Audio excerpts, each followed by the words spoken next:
But do you feel like your heart is in the right spot right now? Probably That's not, a deep question. personally.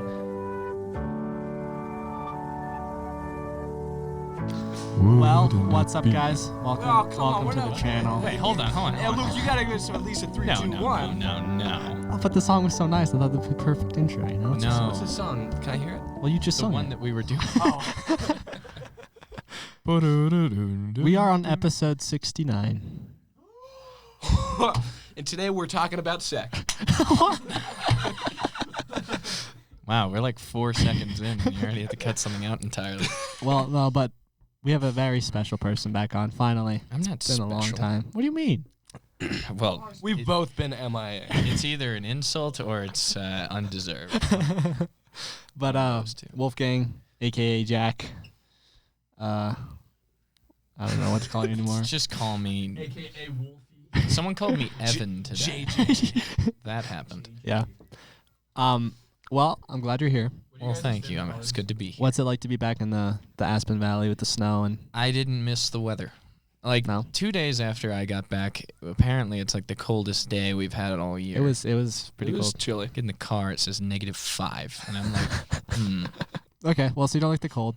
I don't know it. I moved down to Tampa, Florida, for all of you who are Yeah. unknowing of So my let's start there. existence. What happened since you left? What was your journey like? Any experiences that you wanna? Journey. What is my journey like? So, well, let me put this into perspective. We had an episode a while back before I left. I believe it was about the party scene of college Mm-hmm. and kind of like what is to be expected. And the problem is that none of us had been to college. And so really We didn't know what we're talking we weren't about. really speaking on much authority. No. But with that in mind, it wasn't incorrect. Because, pretty much the whole summer. So I got put into a summer program that was kind of like a cultural enrichment program for out-of-state kids, which is funny because I lived there for 14 years, so I don't really know why I got put in the out-of-state program. But that's not the point. The point is that I had 2 classes. They were both twice a week on Tuesday and Thursday. So, and I was living there 7 days a week, obviously. And so I literally had 5 days a week where I could do anything that I wanted. Wow. It was very freeing. My bank account wanted to kill me sometimes, but you know, stuff happens. But no, most of the nights, a lot of the times, especially on weekends, kids would go out, and if they didn't go to a club or whatnot, they would party until they basically couldn't stand anymore. And it was fun, you know, to hang around it for a little bit. I wasn't doing it personally. I'm just saying it was fun to, you know, have friends, and you got like 20 people that you can talk to at a social gathering. But the problem is that everybody was so impaired to the point where it almost was just not even, it wasn't even fun. It wasn't working. No, it wasn't. And it only got worse when the summer ended and the fall started. And the reason is because that's when the frats and the sororities and everything came out. So all of the people who I'd made friends with, keep in mind, I went to the beach with like 30 people at a time sometimes, maybe even more. And it was a lot of fun. We all hung out on the beach, and it was a great time. But all those people that I was friends with during the summer ended up moving into a frat or a sorority. And for those of you who are too young or just have never went to college or anything, you don't understand how much of a commitment that truly is. It takes up literally all of your free time, pretty much. All your nights that you would spend, besides like studying and things like that, all of your nights that you would spend going and having dinner with family or something, a lot of it is put towards that. And so I lost a lot, if not all of my friends. The only person that I really had left was my roommate, and he sits and plays video games for the entire day. There was a certain point where he didn't leave his room, the room for 2 weeks straight. Oh my He gosh. didn't leave, or it wasn't like he didn't leave campus for 2 weeks straight. Yeah. And he had a car, so he could go wherever he wanted. He just chose not to. And so Did you have a car? I do Okay. have a car, yeah, and I like my car a lot. My truck, yes, I have an F-150. Nice. Nice little Anyway. flex in there. No, just Yeah, exactly. No, but the reason is that I lost a lot of my friends, if not all of them, pretty much. kidding. Because they were just. I mean, what do you do in a frat and sorority? Like, do you You- have certain gatherings? Just like So it's seen as like a brotherhood, which normally under normal circumstances would be a great thing. Like I believe that a lot of us have a brotherhood, yeah, and we all We're build a each cult, other up. So that's a little different. We're a cult, I'm just kidding. of course, yeah. and so. And so it's seen as like, yes, you have this group of friends, but the problem is that you have to pay thousands of dollars a semester to be in these fraternities. And I'm like, first of all, why would I pay to basically have friends? Separate from college. Exactly. That's yeah. a good Yeah. way of putting it. Like, it's literally, it feels like you're paying for friends. Secondly, if you have bad grades, I know this kid, he's got like D average grades. He's probably going to get kicked out of the frat if he hasn't already. Because you're certain grades, you're held up to a standard, which I think is good. I think you need to be held up to You a always standard. think frat kids are stupid. No, they got to keep good grades Yeah, to an extent. a C average or above. But yeah, so no, it's one of those things. It's just so controlling of your life. I did not want to be a part of it. And I made that clear to them since the start. I had one or two people who were my good friends who were like, "Oh no, I have to go into it. Like I want to."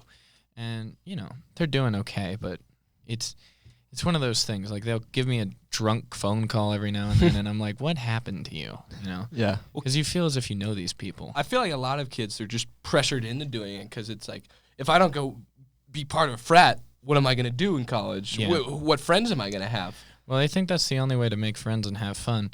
And the problem is that I'm trying to find friends like I do here who build me up and are encouraging me to just become the better version of myself every day. Unfortunately, I haven't found that yet.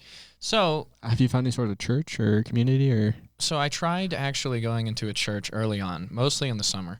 And I went up to these guys. They seemed really nice. He gave me a couple of phone calls. I met with them.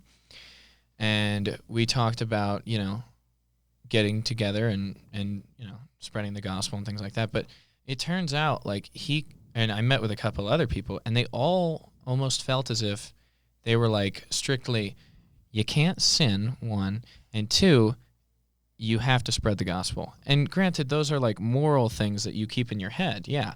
But they made it so that way, like if my friends would go out and party, then they would basically get lectured by these guys. Oh no! Instead of like encouraged to do the right thing, it was more like boy. you did the wrong thing. And so it felt as if you were almost a robot for their recruiting system almost. It seems like it's almost a cult. Exactly. Yeah. They were more condescending than Yeah, they loving, were essentially. definitely, they looked down on us. And so I didn't want anything to do with it. And so what I do, if I don't have a community, people to connect with, is I constantly try to invest in myself and learn new things. And so that's what I did over the course of however many months I was there, about 6 months, I'd say. I started learning skills like construction. I've been reading a lot more, and I've just been doing a lot of different things. And so I work about 30 hours a week in an apprenticeship, mostly just for my parents, but there's some other work that I've also done on offices and things like that. But I've just been trying to learn more and more as my life has gone on. That's good. Unfortunately, I still haven't found a good community, and that's one of the big foundations of my faith, and so it feels as if I've fallen away every now and then, just because I have no one to go to. No, I feel that even when I go on vacation, you're kind of just like taken away for that, even for like a month or so. It's just Yeah. like a big switch.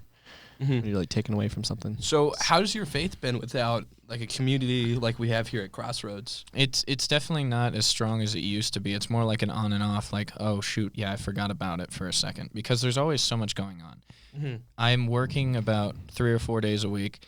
Then I have classes. What are you doing for work? Construction? Or? Yeah. Okay. And then I have classes for literally 2 full days. I have 5 classes in a day.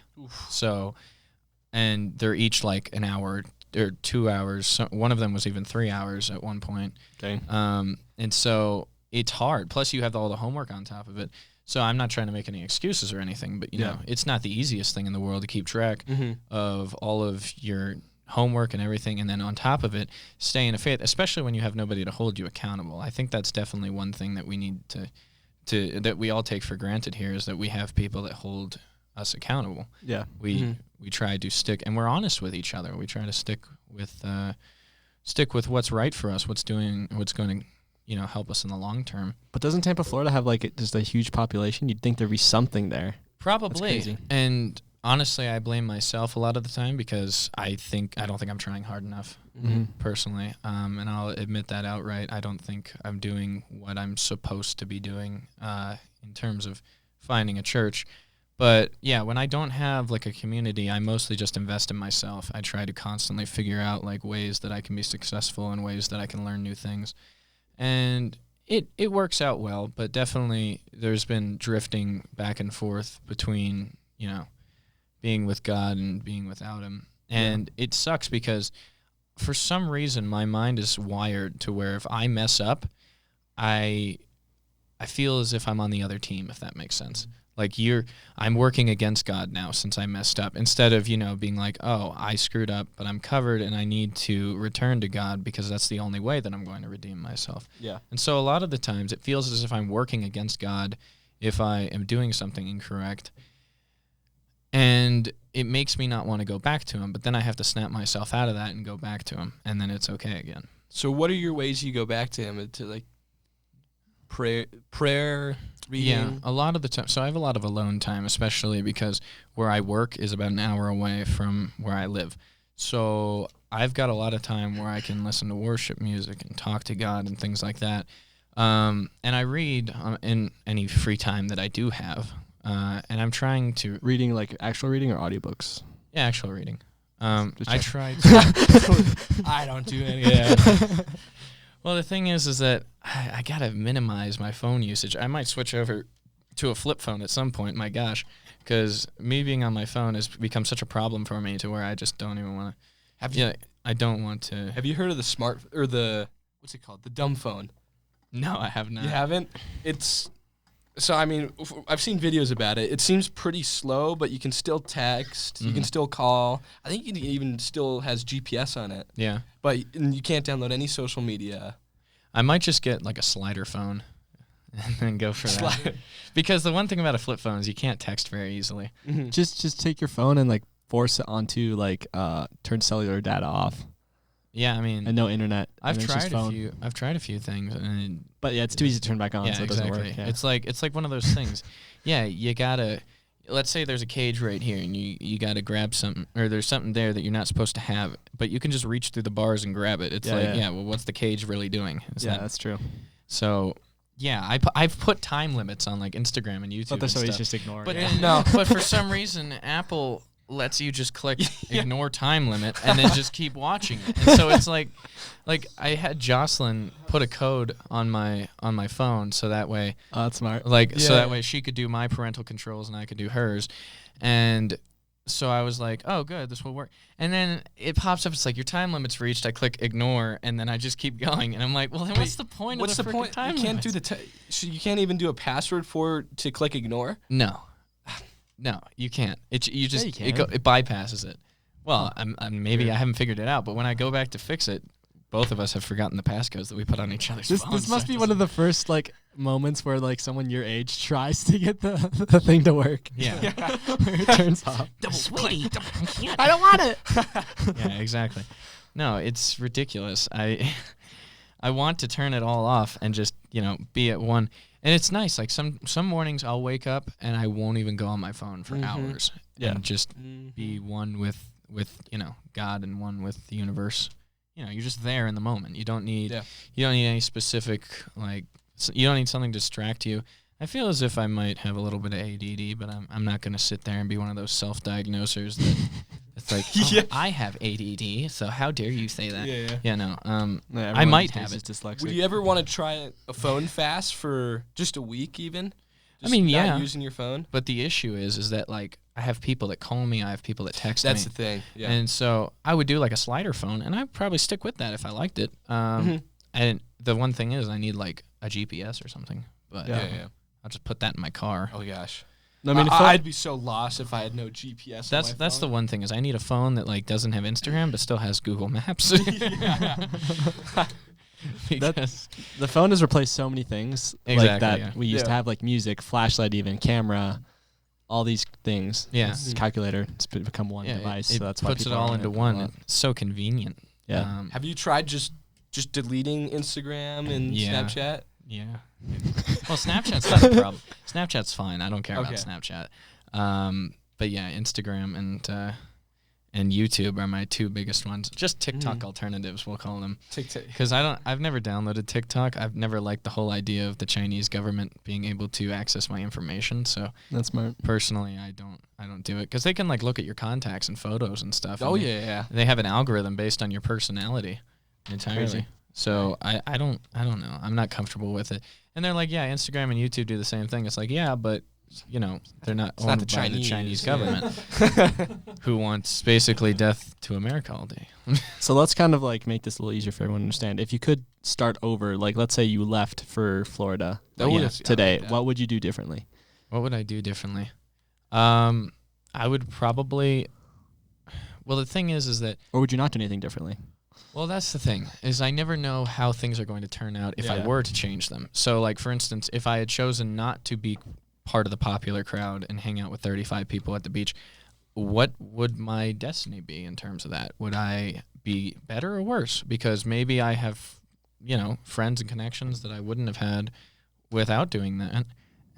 But it's also the other factor of it is like I might have learned more. I might have invested in myself more, and I might have found something that helps me connect more to God if I didn't do that. So I don't really know what would happen. I can't really tell.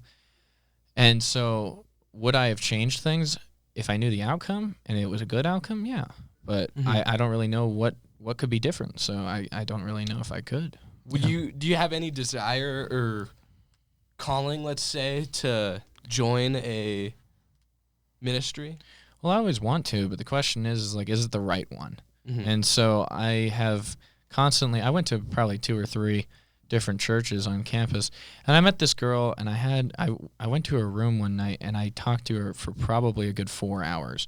Oh, wow. And we just talked about like our relationship with God and stuff. And that's literally all we did was we just sat there and talked about it. And she said she had a very nice church, and I asked her to send me it, and it never got sent to me. Oh, no. But, yeah, that's not really the point. I broke the pen. That's not the point. No! This is my favorite pen! What are you doing? No. Sorry. I missed. Oh, there's a Secret Santa gift right there. Yeah. Yeah, I'll get new pen. One singular pen, yeah. A bolt action pen. For $75, Wolfgang. Nice. Did you think this doesn't have to do much with Christianity, but you said you're learning and doing an apprenticeship, you're going to college, you're just trying to teach yourself. Which of those 3 kind of like do you think is the most efficient way of learning something? Definitely the hands-on stuff. Yeah. I'll tell you that. And so I had multiple jobs actually. I'm not sure any of you guys know this, but for about 3 weeks I was a vacuum salesman. Oh, really? Yep. That's pretty awesome. I went out in a van. Dyson or what were we selling? Kirby. Kirby? Yeah. So I went out in a van. And Kirby sucks things. Right.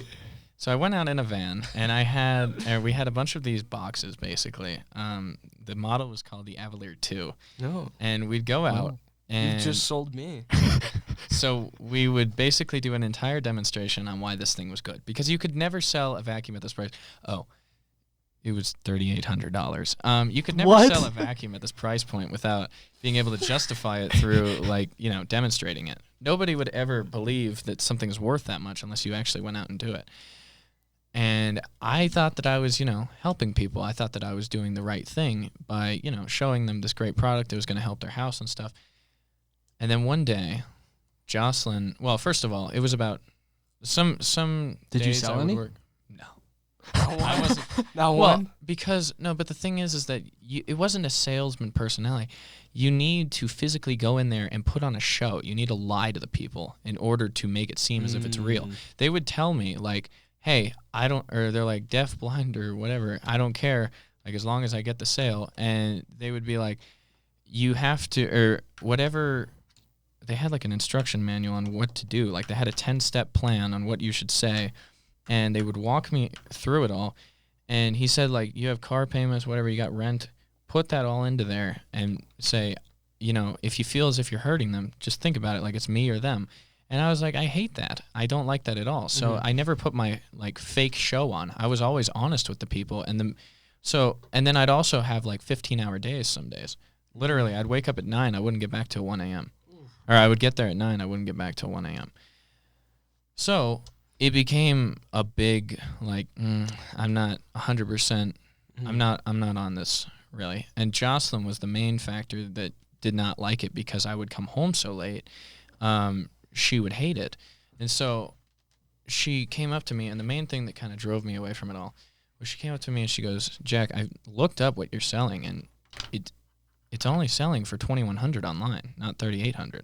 And so I asked them about it, and they were like, well, that's your commission, basically. So I'm charging people almost double the amount just because they can...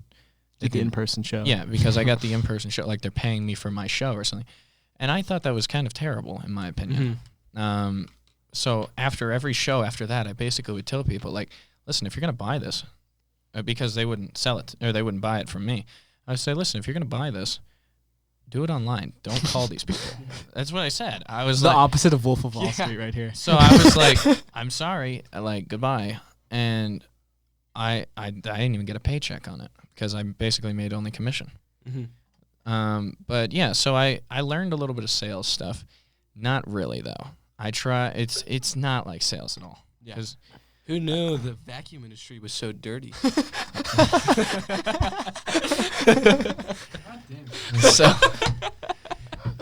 So yeah, it just. Too bad it sucks, that vacuum industry, dude. It didn't make me feel good on the inside. It was one of those things that's like, you know, you do the right thing for the wrong reason. And my honest intention was like, some of these guys were making 6 figures selling these vacuums. And so I was like, you know, could make a little bit of money here. Well, with deception, you can make money anywhere, but it's just, is it right? Well, I figured that out. I thought that I was going to be doing good and I'd be making a lot of money in the same time.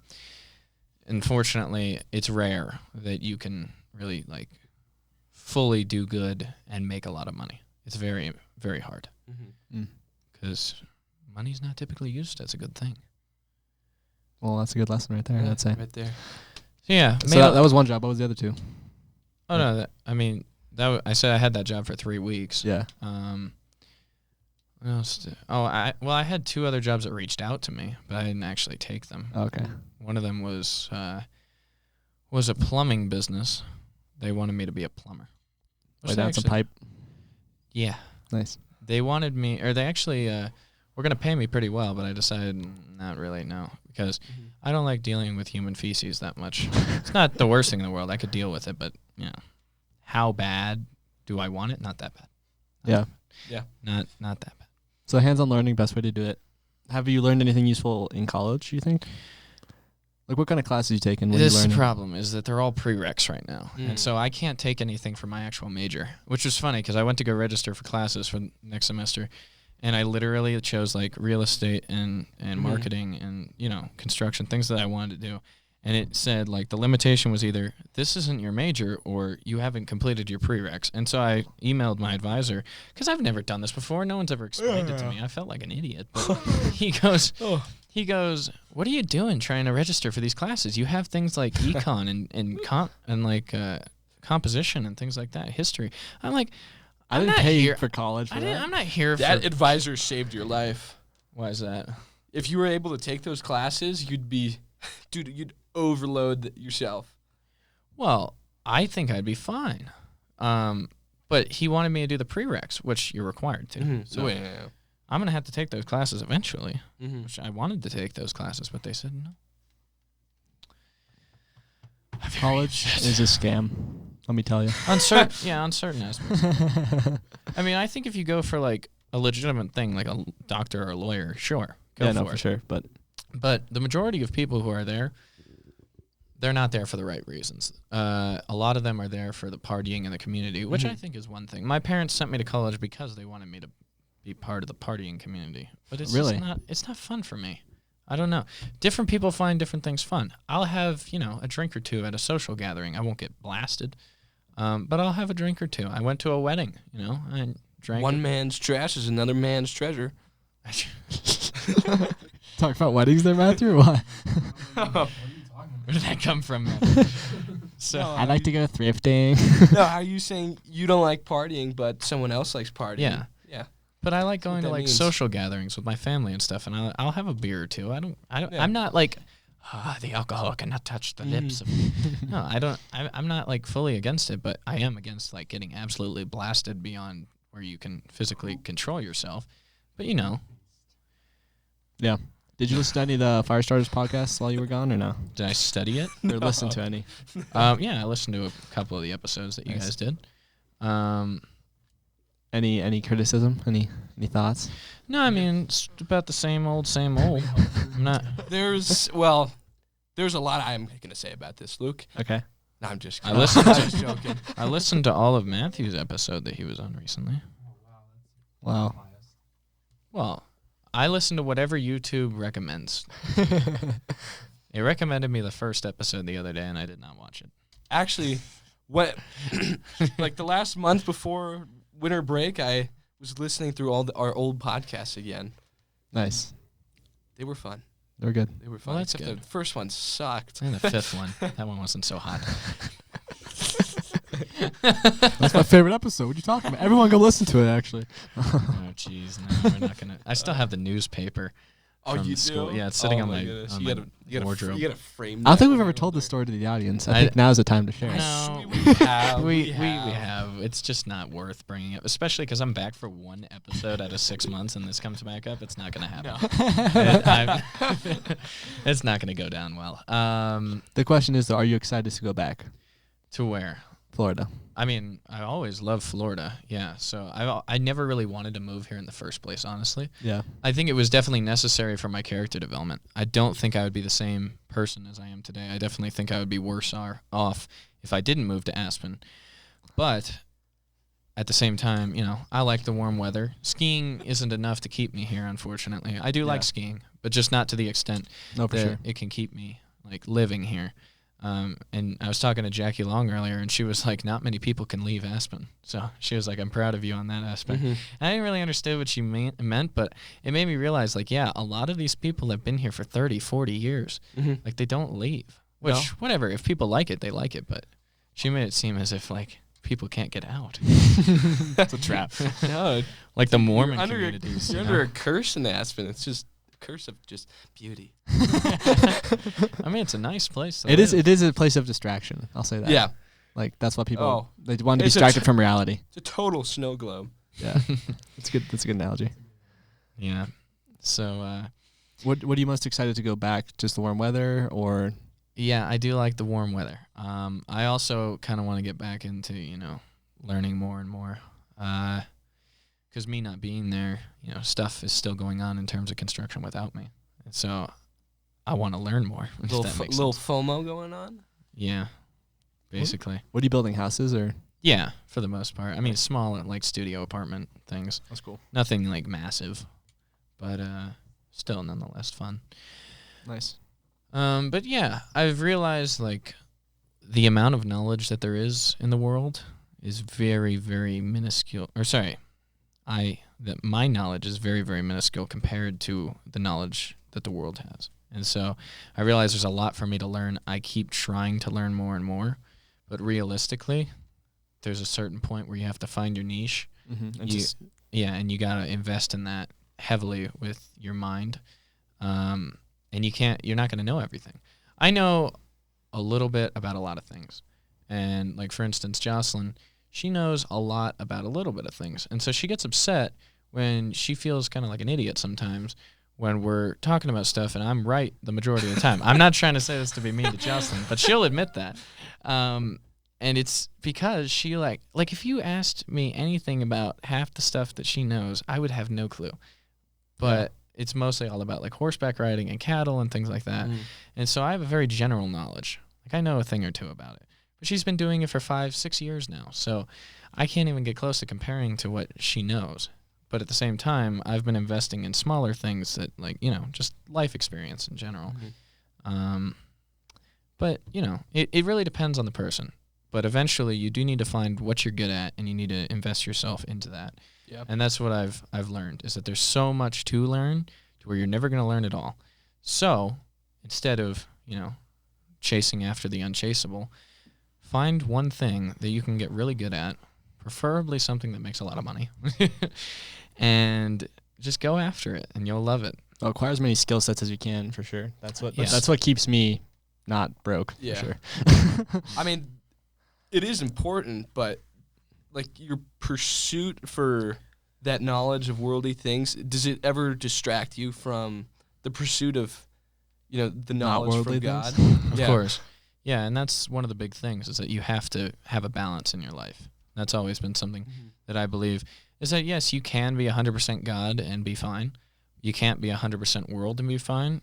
But I also think that you should be partially part of the world. Because Yeah, I mean, look at Jesus. He was a Yeah. carpenter. He Yeah. was making stuff out of Yeah, wood. he- He's construction, essentially, kind of. Exactly. So I think that you need to, have some knowledge, have something that can make you money. Because I want to be wealthy in the future, not because I want to be selfish and, have all this stuff to myself, but I want to be able to run programs and things like that can help people with that wealth. Yeah.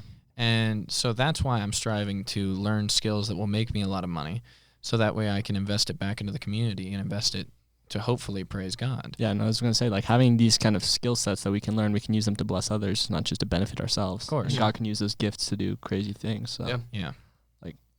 that's all good. So did Jocelyn just come to Florida, or was she always there? No, she's been there since September. Okay, so you've had it as that kind of a community, essentially. Like, you've had someone else there to keep you Yeah, slightly it's accountable. me and I guess. her, but the problem is that she works so often to where I don't really see her very much. I mean, we see each other, obviously, but not as much. And she has an apartment with like 2 or 3 other people now. So, yeah, it's working out for her. But it's kind of like we're not long-distance dating anymore. It's kind of like we're just dating in a community, which is nice. I definitely don't want to, rush everything to move in and get everything before, I fully know that I want to marry her. Yeah.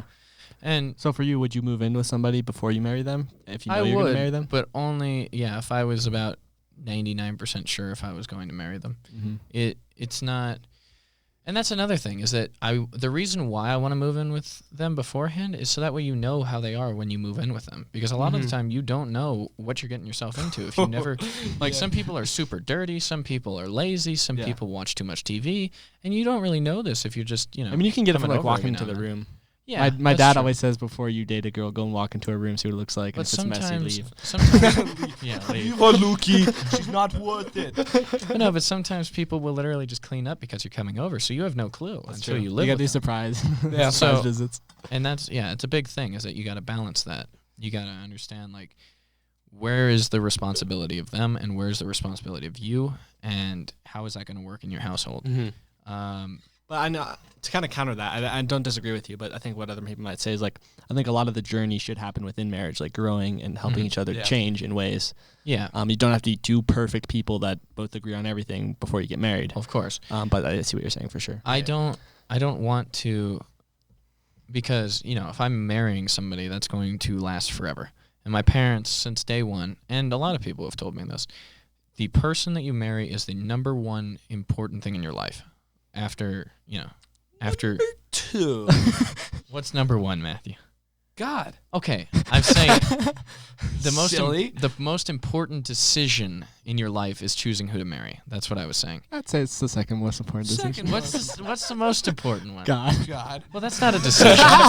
Yes, it is. Yeah. It's a huge commitment. Okay, given the fact that I've already put my faith in Jesus Christ, Your Marry- second biggest Your decision. second Okay, whatever. biggest decision of is who you marry. It's very important. If you marry someone who makes you miserable, you won't be able to make other people happy. That's what I've figured out. You won't be able to make yourself happy. So that's all that matters, just making people happy. In order for you to praise God in the best way possible, I think you need to be happy as a person. You need to make other people happy. There's this crazy story in the Bible. I forgot which prophet it was, but God told him to marry a prostitute, and he did.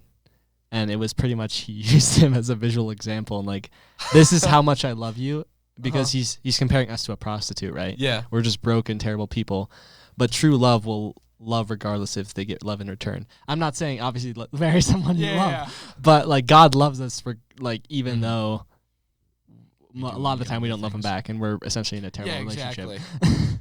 Yeah. So I'm just saying, I want to make sure that I'm like 100% confident Yeah. in who I'm No, for going sure. to be with. And yeah, I understand that involves some growing together, but that's kind of what I'm trying to do now. Yeah. If you don't mind As sharing, well what's as- some of the things you're trying to get more clarity on before you make that decision? I Or is it want- just a broad sense of like, So one of the big things that I discovered because Jocelyn lived with me in the dorm for like 2 months because she didn't have an apartment at that point, and we were just, waiting till she had a job and an apartment, but she has all that now. So, but at the time she was kind of living with me. We were 2 people sleeping in a twin bed, and it felt as if she was relying on me. Like she couldn't live without me, basically. And that tore me apart. And most people that wouldn't really make sense, but the reason why it tore me apart is I was thinking to myself for the future. I was like, okay, let's say that we have, I don't know, a couple of children or something, and God forbid something were to happen to me. I'd get in a car crash, I was disabled or something, I don't know, or I died. If that were to happen, I want full confidence in my partner that she can move on without me and that can take care of herself without me and the kids. I want somebody who is willing to step up to the plate and show that they can do it all without me. Because yes, if you do something with someone that, like if you are going through life with somebody and you guys are able to do it together, that's great. But if you have 2 people that are able to do it on their own and then they come together and do it, it will be way better than 2 people who are barely scraping by doing it together. So that's why I wanted to put Jocelyn in her own apartment with her own job. I'm not really going to be supporting her in any way. And that's what we're doing now. And so it's going to be like we're dating. And if I told her, if you grow well spiritually and physically, and if I see improvements in all of these places, then I'll know that you're basically someone You're that capable, that you're a capable human being and that you can Mhm. survive without me.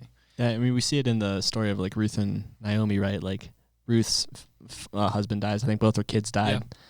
And she had, luckily, Naomi to rely on, right? Mhm. Mm-hmm. So I think the biblical view of women is, I don't necessarily think we need to be fully like set up and capable of doing everything on our Mhm. own.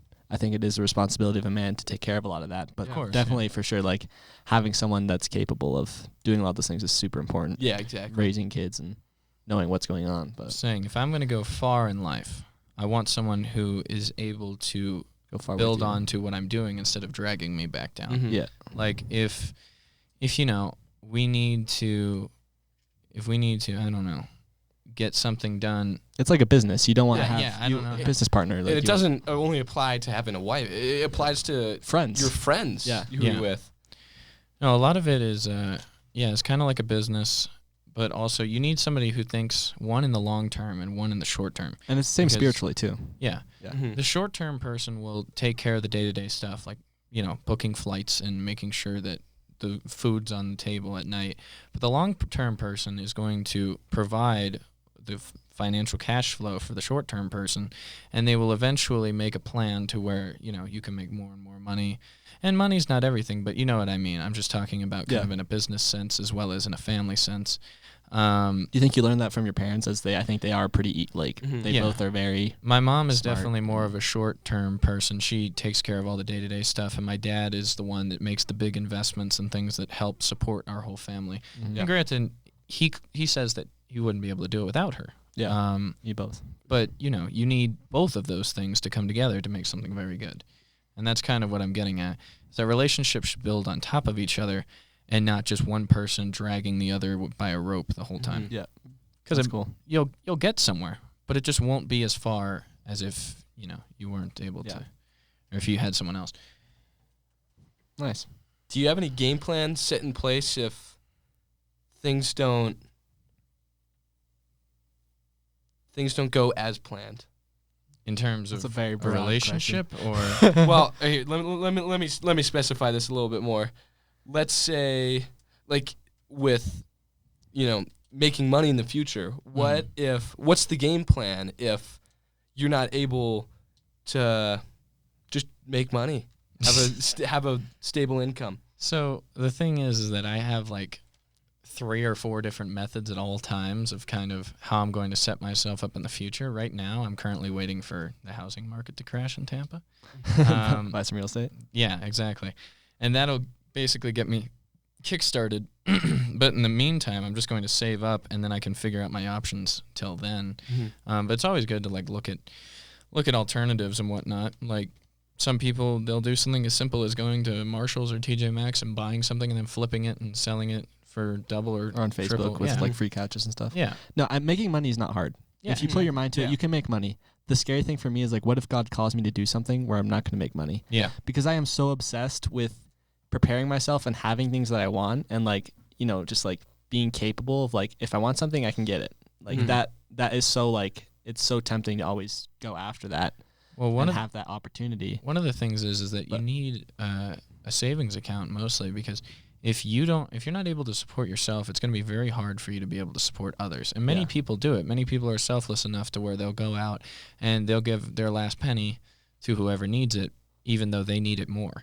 And I think that that's definitely something that is admirable, one, and it needs to be done more in this world. But I'm saying if someone has $1 million, you're able to give, and the story is with the guy who gave, or I think it was a woman who gave her last penny or something to the church. And yes, that is very admirable, but at the same time, the guy who gave thousands upon thousands of dollars, in the end, really does help more people. I know that is a controversial topic, but well, what Jesus was pointing out there is where the heart was at. Yeah, right? yeah. Some people were giving to show off. Right. And some people were giving because they really had faith in God, that they would give their last and that God would provide for them, right? Right. So there's a big mind switch there. Of course, yeah. Now, I'm not saying giving a big amount of money at the church is bad. Obviously, that's great. And if with the right intentions, it can do crazy, huge things. But yeah, that's definitely a good example. Because I remember when I was starting to make money, I told my parents I want to give 10 to 20% of whatever I make to charities of any sort. My dad sat me down and he was like, well, you see, I give a lot of money to charity every year. And he said, but the thing is that I would not have been able to do that if I gave the same amount of money that I'm giving now as when I was making money. So what he did was he invested a lot of the money that he made, and then as he made more money, he was able to give it out. And he could give more money now because he has more money now. Yeah. And so he kind of invested in himself so that way he could then give to more people. And so it's one of those things, it's kind of like again, it's a balance thing. And so I think the only dangerous thing with that is I think a lot of people think they're going to do that. Yeah. But a lot of times when they don't do it when they're broke, they're not going to do it when they're rich. No, now, obviously, your dad was able to do that, and that's awesome. Yeah. But I think for a lot of people, you got to be careful. Like, oh, yeah, I'll love people when I have this and this, Right, or I'll give exactly. money when I have this amount. Yeah. So always just get like doing a brain check on yourself. Like, okay, can I be generous now? Because if you're not generous now, you're not going to be generous. Right. And it doesn't mean you have to be generous with just your money. Obviously, with your time. Yeah. With all those things. But Yeah, some people are like, yeah, I'll give when I get what I want. Yeah. Once I accomplish my Right. dreams, and then I'll give away. There's other people, it's a requirement to accomplish their dreams in order to help other people. Like, for instance, if I want to start, I don't know, a program in which I'm helping people with sex trafficking or something, I need to be able to make enough money to buy a facility or something. That way I can help with that. So it goes both ways. Yeah. yeah. But yeah, where your heart is definitely the most important factor Right. of everything. Where your heart is, that's where your treasure will also be. Yeah. So This is a big, deeper question, but do you feel like your heart is in the right spot right now? Probably That not, was a deep question. personally. I'm always This goes trying for to you too, Luke. I'm always trying to improve, but honestly, at this very moment, I don't think that I'm where I want to be. I think there's always room for improvement, and I don't think I'm there yet. But I think that I can always make it better, if that makes sense. I can always invest in myself more in terms of where God will come in and help me. And that's the one thing, is that I keep trying to take on these battles alone, and they don't work. I need God in my life. These battles that pop up in terms of like friends and family and jobs, they're always constantly fighting for me, but I never seem to think about leaning on God for the answer. Mm-hmm. And that's always been the biggest issue for me is I need God and I don't turn to him enough. And so I need, in order to force the habit, I need to keep doing it more and more. So that way, people can come to me and when they ask about God, because I don't feel as if I have a position of authority when I speak about God anymore, in Florida at least, because people are like, well, you've never really done this before. And I understand, yes, you can just start preaching the gospel out of nowhere. You can, but in terms of your credibility, it's like the street preachers a lot of the time. They're in Clearwater Beach and stuff. They'll go out and they'll hold signs and they'll be like, Jesus is coming back. But the problem is that, especially on USF campus, they'll come out and they'll just start yelling at people like, you're going to hell if you don't repent. And like, it's like very angry. And these people will yell at them. And I'm sitting there and I'm like, guys, come on. You're not loving. And I understand it's like, yes, it's true, but I don't know how to explain it exactly, but the truth can hurt, but the truth can also be delivered a lot better. Yeah. Oh, yeah. So, I mean, you look at Jesus for an example. That's how it's to be done. And most of the time it was through love. yeah. Like when the people would bring that woman. And like, through faith, too. Yeah. So you need to have full confidence that God And hope. can transform these people. You should not be inflicting the fear of God into people who have no idea who God is. You should be doing you can't that. fear something you don't know. Exactly. So you should be doing that when you're holding other people accountable. You should be saying, hey, this is a problem and this needs to be fixed. But you can't sit there and yell at somebody who doesn't believe in God and say, God's going to damn you and stuff, because that's only going to drive them away further. It's like, well, I thought you said God loved me. It sounds like he wants to kill me. He hates me by the way that you're preaching it. Punish me. So, yeah. Yeah, good example of this. I was actually, there's quite a bit of guys who share the gospel on the CU campus, and one night I was walking to dinner, and I don't know, I was talking to God before, and then I was on my way, and like I said, I was on my way to dinner, and then this guy, just stops by, and he's like, hey, it's like, do you believe you're going to heaven right now? Or he might have started like, do you believe in God? And then I'm like, yeah. So and then it proceeded into like a really good conversation with him, and he very not condemning. I don't know what the word for that is. Mm-hmm. Safe.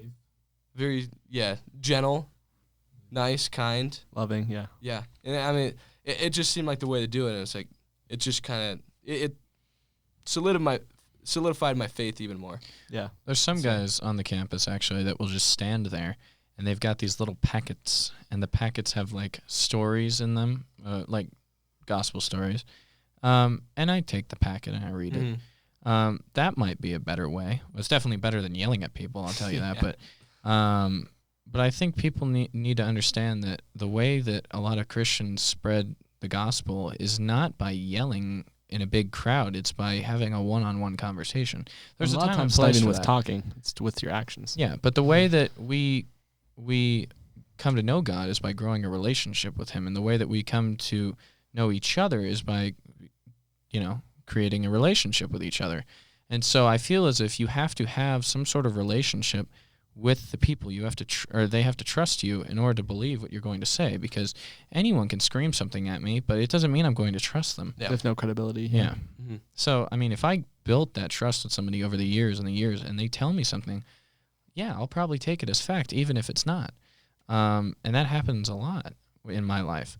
And so it's definitely something that needs to be done more often, is that you need to build that relationship with people in order to spread the gospel properly.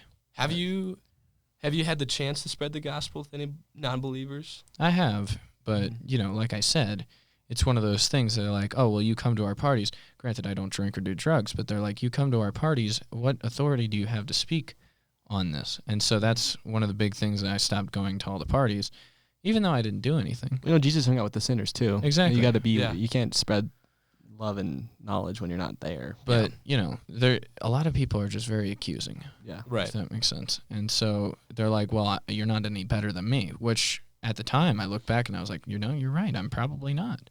Because I'm not trying to prevent any of this. I'm not trying to, help a brother from falling into sin.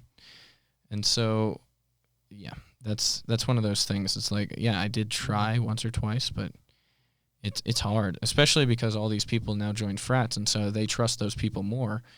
They're paid friends, but they trust them more. And so if I go up to them and tell them this, and then they start talking to their friends about it, all their friends are going to be like, no, that's not how that goes. Yeah. It's not right. And so, yeah, you can try, but in terms of success rate, not so good. What about you, Matthew? You think your heart's in the right place? Turn your question on yourself. Yeah, I know. Just flip that around really quickly. I would say... How can you tell? Like, how would you go about figuring that out? How would I even start? Is it where your time is? Is it where your thoughts are most of the time? Where your time is, where your thoughts are. What you do in certain situations. I want my heart to be there, but I don't think it is there. Yeah. Is the way of putting it. But can your heart be in the right place trying to get there when you're still not there? Right. Because if your heart's not in the right place, you'll be deceived by yourself. Gosh, it's a tough question. But I'm saying the journey of trying to get your heart to the right place is not inherently bad. It just doesn't mean you're there yet. Yeah. So are you trying to get your heart in the right place? Maybe it's a better question. It's a journey to get there, because I still mess up. I still have impure thoughts, and lately it's just been taking control of me. Mm-hmm. Same with me. Yeah. Mm-hmm. It gets worse and worse as I feel as if I'm in isolation. Right at the point where I'm starting to get better and better and better, I just break again, and then I get up, and then I break again. It's like I keep getting up, and then Satan keeps whacking me with a baseball bat, ripping the scab off. Yeah, and the knees. What would you say? Where would your heart what would your heart look like? What actions? What things would be different? Like, I would be sharing the gospel. That's one thing that is on my heart, is not sharing the gospel, because I don't know, there's fear. There's fear with it. And I remember having a conversation with this one. He's like I said on my last podcast, he's like the Kyle of Boulder. Yeah. And he was telling me it's like, yeah, you're part of this ministry, but it's like I asked you to bring some people, and it seems like you're only here on your, when it's right for you. And I really had to ponder that for a while, and to go, you're right. I haven't been sharing the gospel with anybody, and I've been here for 4 months, and I keep calling myself a Christian. What am I doing? Mm-hmm. Yeah. No, I'm in the same boat. Like, I only feel safe doing it. Like, this is an excuse of me sharing the gospel behind a screen with a few listeners, right? Yeah. But I want to do more. I want to go into the real world where people don't know it and bring it to them. And I think we're all called to do that in different ways. But I think we all are called to do that. So, it's great to be doing this on the podcast, but try doing it in front of someone in person, looking into their eyes. Yeah. It's different. It's a lot scarier, but it's probably also a lot more rewarding as well. Like one moment where I felt, I don't know what the word is, but all I can think of right now is being tested. I was being interviewed for the Ralphie Runner program, and they asked me, what makes you different? What sets you apart from all these other people trying out? And I sat there for 2 seconds, and the thought just popped in my head, because before I prayed, I'm like, God, bring me the right things to say for this interview. And then this question comes. I'm like, oh, gosh. I'm like, what sets me apart? Well, I'm a man of faith. And that's... Did you say that? Yeah. Nice. And that was my answer. And afterwards, I'm like, huh. Yes, I am. Yeah. That's cool. And then, I don't know. I think that was a start, I'll say. I haven't been doing too well with spreading at all. We're not fishers yet. No, we're not fishers. We're called to be, but we're still in the boat, swaying about. Mm-hmm. I'm definitely not at the point in which I would like to be. I'm not going to sit here and try to pretend as if I am some great person when I'm off camera. I definitely have a lot of improving to do. And like I said, we all do. I think that's... Yeah. I've been in isolate for a while, basically cutting off the community, in which the community is a very big aspect that you need to have in order to build yourself up and have others build you up in Christ. This is a big thing I've been thinking about is I think John Eldridge said this in this book, but he was like, people always say you just need God, but that's not true. Right. You need either a spouse that's also with God or a community, and ideally, both. Because that's kind of where the Bible verse is like, where one or two or more are gathered in my name, there I'm also, or whatever it says. And I'm not saying you can't just be like you and God talking. That's obviously, you should do that. But I think in your life, you should have a community and a family that backs you up, that helps you. Because sharing the gospel, I want to do it so bad, just walking the streets of Aspen, but I'm too scared to do it on my own. Yeah. So if you two would be there with me, I think it'd be doable, and I think we should honestly try that. I think it'd be fun. Yeah, the power in numbers definitely helps. Because if you start questioning yourself, if you feel as if you're the only one that feels that way. Yeah. It's definitely a dangerous thing. And that's one of Satan's biggest tools, is separating us from the flock, right? Making us feel like we're the only one that believes it. So that way you feel as if you drive yourself crazy. And then you are like, this isn't even worth it anymore. Nobody believes me. Nobody feels the same way as me. The good thing about America is that there's so many people to where at least one or two idiots will believe you, and then you can spread it from there. That's how Scientology started, I think. So, Tom Cruise accepted, and then they're like, I guess it must be true. No, I think Satan, I think, utilizes college in that way, where, especially when I first went there, it's like, I'm the only Christian here. What's going on? Yeah, it takes you from your family and your community. It just dumps you into a place that's full of uplifting sin. Yeah. And there's so many temptations. It's like an ideal spot to take someone away from their faith. Exactly. It's his castles. Like the little... Yeah, no, they're... Well, I think we should wrap this up. Matt, do you guys have any advice you'd share to people maybe going to college, or anything that you think you want to share? Colleges are Satan's churches. Hot takes, let's go. No, I'm just joking. Colleges can be beneficial, just not for some people. I think that's genuinely something that you should pray about and that you should care about with your entire heart. You should, put effort into questioning, should I go to college or not? And for some people, it's worth it. Other people get forced to, like myself. And I know people who went to college, they're doing great. They're doing better than people that did go to college, and then vice versa. So it really depends on who you are as a person, and will college fit that standard? And that's the question you got to ask yourself. I think you should definitely have something you want to learn when you go to college. And if you don't... Will I be a barista after college? Ask yourself that. Ask yourself that. Google search. Do I want to do communications? Well, with that being said, the best knowledge ever given to children everywhere. Please like and subscribe. Comment some questions down below for the next podcast episode. Thank you guys for listening. Are you going to be on the next episode, or? He's gone. I'm gone on Friday, so unless we did it early now. Well, with that being said, we'll see you guys in the next one. Jesus is a friend of mine. Jesus is my friend. Jesus is a friend of mine. I have a friend in Jesus.